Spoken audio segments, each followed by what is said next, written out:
This video is going to explain how to add material from your Google Drive to Google Classroom. You are going to select the classroom that you wish to open and add the material to.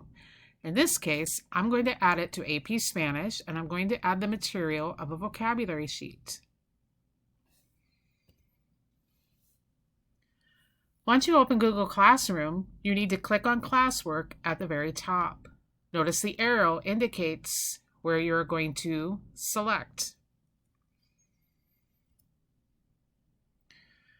Once you've clicked on Classwork, you are going to click on Create, and you will see the menu that appears.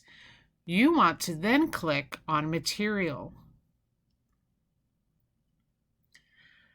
Once you click on Material, you will see that you will need to fill in the title, the description, and topic. Notice under Title, I have Chapter 8, Lesson 16 Vocabulary List. You just type in whatever you want your title to be. The description is optional. I expanded the title a little bit and described it as Chapter 8, Lesson 16 Vocabulary, Spanish and English Translations.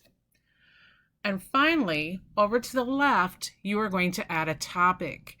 I chose to add Chapter 8, so I typed in Chapter 8, and everything that I add for materials, I will put under the same topic, so it'll be easy to find and access. Once you have that finished, you are going to click Add, which appears under the description box. And then click on Google Drive, and your Google Drive will appear. I'm choosing the Google Doc that I want to post as material, Chapter 8, Lesson 16 Vocabulary. You can see that that is indicated by arrow 1. Then down in the bottom left corner, you want to make sure that you click Add.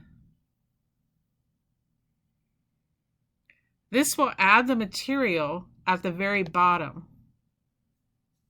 but it hasn't added to the stream yet because you need to go to the top right-hand corner where you see Post, and click on Post. We'll add it under Material. It is now posted, and this is what the screen looks like under Classwork on your Google Classroom. Students will now be able to see the Google Doc under Stream because I posted it immediately. So when they check Stream, you can see towards the bottom that it posted new material, Chapter 8, Lesson 16, Vocabulary List. One thing to remember is that Classroom will automatically check the permissions and change them so that all those in your class can view only when you add material. So they will view only, and that will be the only option that they have. So now you know how to post material, a Google Doc, under Material in Google Classroom.